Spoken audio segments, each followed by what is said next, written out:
My name is Jakub Gardolinski. I come from Poland. I'm an architect and I run my own office here in Bangkok with my partner Savitri Paisalvatana called Paga. สวัสดีค่ะชื่อสาวิตรีไพศาลวัฒนาค่ะมาจากบริษัทพกาสถาปนิกค่ะเมทัศน์ครับจากบริษัทMAGLA ครับ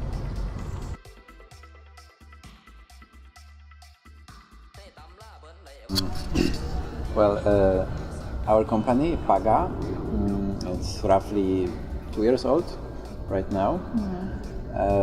and growing slowly. At the moment, we are kind of open to all assignments. We have projects varying from very small ephemeral exhibitions up to a hospital. I personally am mostly interested in, so to say, real architecture that is built to last. However, I see every other work as an experience. I still see this period as a kind of forming period for us, where we are kind of learning and exploring, and often venturing in other fields related, other creative fields, so to say. Okay, and as our approach to architecture, I wouldn't say that it's fixedly defined yet. I think that each project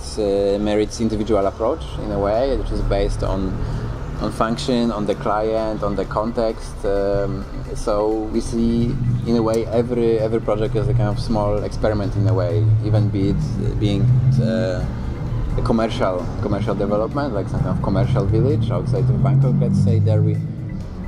Knowing the limitation imposed by corporation clients, we will still try to kind of see what can be done. And I think, in this way, in some projects would maybe more focus on materiality, in the other function, in the other on context or enhancing the context more than trying to make a, I don't know, great building. So we see it as a kind of like a dynamic experience, which maybe over the years maybe will crystallize into something more concrete, but at this time, right, we feel like we are very flexible in our approach, I would say. Yes, and I ครับก็บริษัท MAGLA นะครับเป็นบริษัทขนาดเล็กเราก็กระบวนการออกแบบเราพยายามทำงานโดยที่ไม่ได้ออกแบบในโจทย์นั้นๆแต่พยายามหาวิธีการเพื่อให้มันได้ผลลัพธ์ออกมาโดยเราสนใจในเรื่องวัสดุโดยเราทดลองวัสดุหลากหลายในทุกๆโครงการพยายามจะหาวัสดุที่เป็น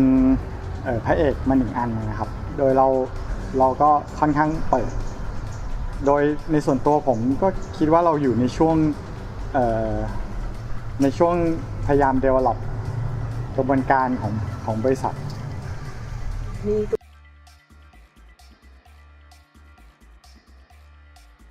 พยายามนึกถึงไอเดียของ sustainability local production material ที่ไม่จำเป็นจะต้องเป็น natural material แต่อาจจะเป็น recycle นึกถึงเรื่อง sustainability เราก็เลยไปมองการ์ดบอร์ดกับตัว recycle plastic เพื่อที่นำมาใช้เป็น material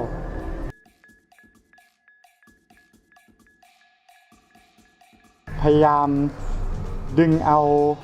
วิธีการบางอย่างของสถาปัตยกรรมในอดีตเช่นอาคารที่วางอยู่บนฐานที่หนักบนพื้นเราก็พยายามยกตัวพาวิเลียนลอยขึ้นแล้วอยู่บนฐานแต่ฐานแทนที่จะหนักแต่เราใช้พลาสติกมันก็เลยเบาเป็นอากาศเราพยายาม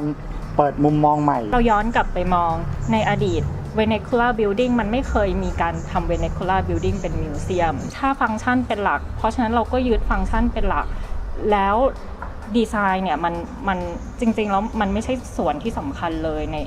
ในหัวใจของความเป็น vernacular ทั้งแล้วส่วนที่เป็นหัวใจของ introduction พาวิเลียนมันควรจะเป็นคล้ายๆกับ background เราให้คนที่เข้ามาชมสามารถเข้าใจ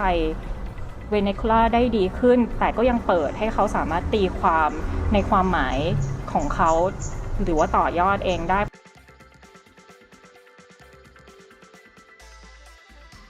Well, I feel like we would like our pavilion to be mostly thought-provoking. Of course, there's content, right? There's a lot of knowledge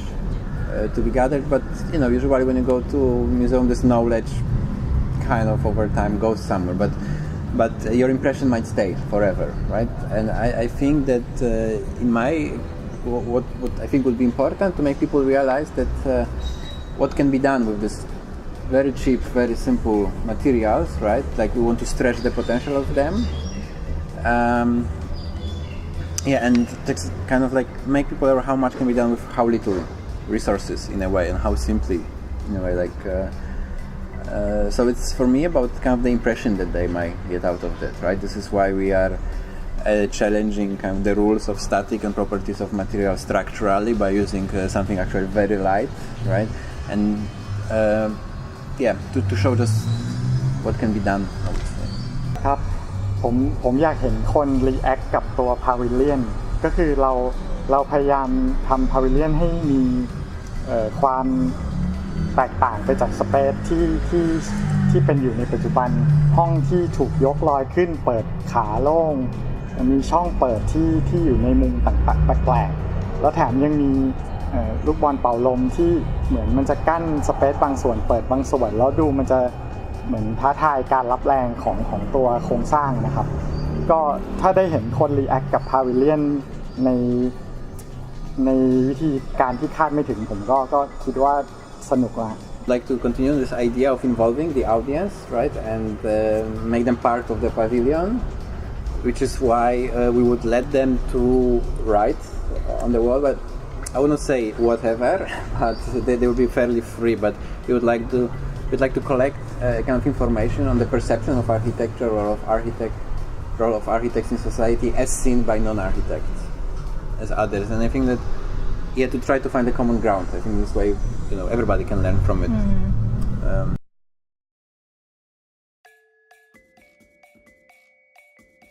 I think so. I mean, from our own. Well, it's not a build project, and we don't know if it's ever going to be built. And it may be, it relates just as much to vernacular architecture as to Thai traditional architecture. So maybe it's not directly that, but when I first came to Thailand in 2011, at the time I did not know Thai architecture, I have to say. I had no idea how interesting it is, how beautiful it is, and how many objective functional qualities it has, how sustainable it is. And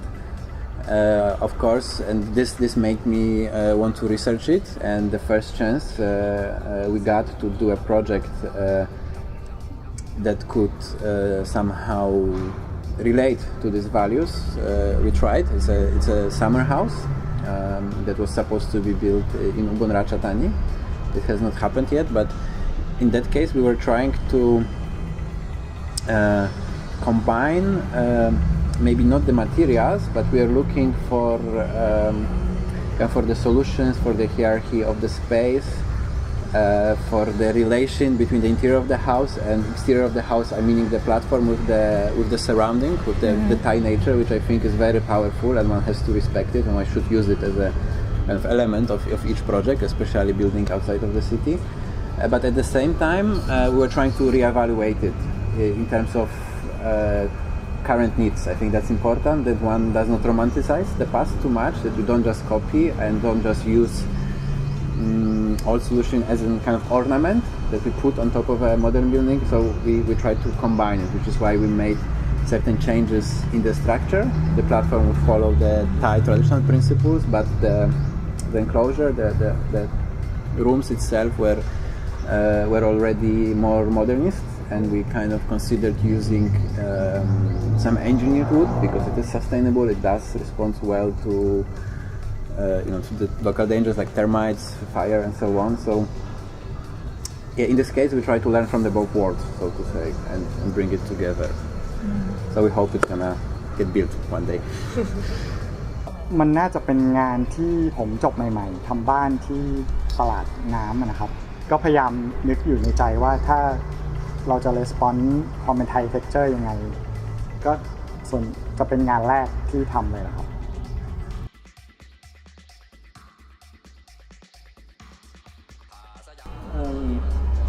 I think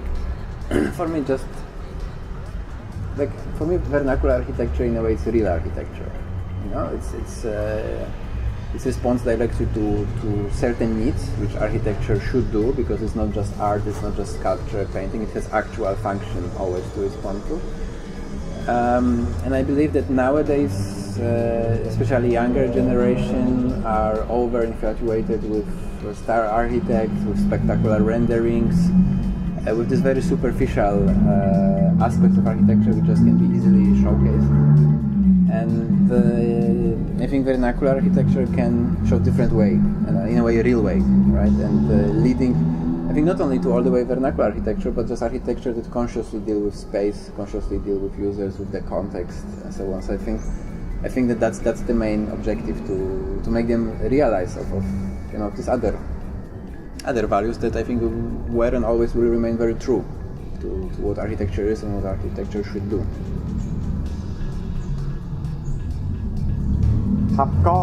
ผมเชื่อว่านิสิตหรือสถาปนิกจบใหม่เนี่ยเขาได้ความรู้จากสถาบันในเชิงการเป็นสถาปนิกมาค่อนข้างเยอะนะครับการที่เขาได้ไปเห็นสถาปัตยกรรมแบบ vernacular เนี่ยผมว่ามันน่าจะเปิดมุมมอง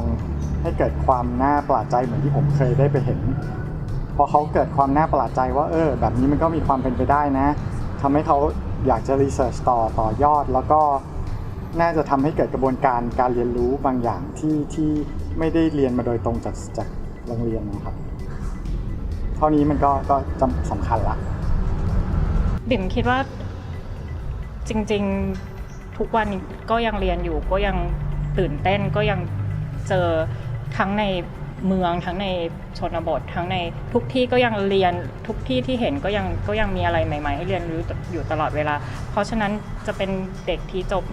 ใหม่นักศึกษาที่จบใหม่หรือว่าเพิ่งทำงานหรือแม้กระทั่งทำงานมาแล้วบิ่มคิดว่าองค์ความรู้เก่าๆพวกนี้มันเปิดโลกให้เราเห็นว่าเฮ้ยจริงๆแล้ว property ของแต่ละ material มันไม่ได้ลิมิตแค่ที่เราใช้กันอยู่ทุกวันแต่ถ้าเราเข้าใจมันจริงๆว่าแต่ละ material มันมีข้อดีข้อเสียตรงไหนบางทีเราอาจจะไม่ต้องใช้มันในทาง traditional way แต่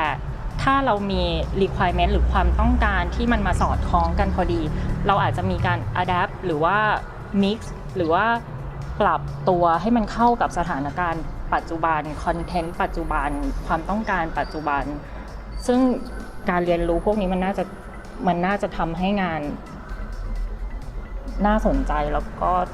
ยั่งยืนขึ้นได้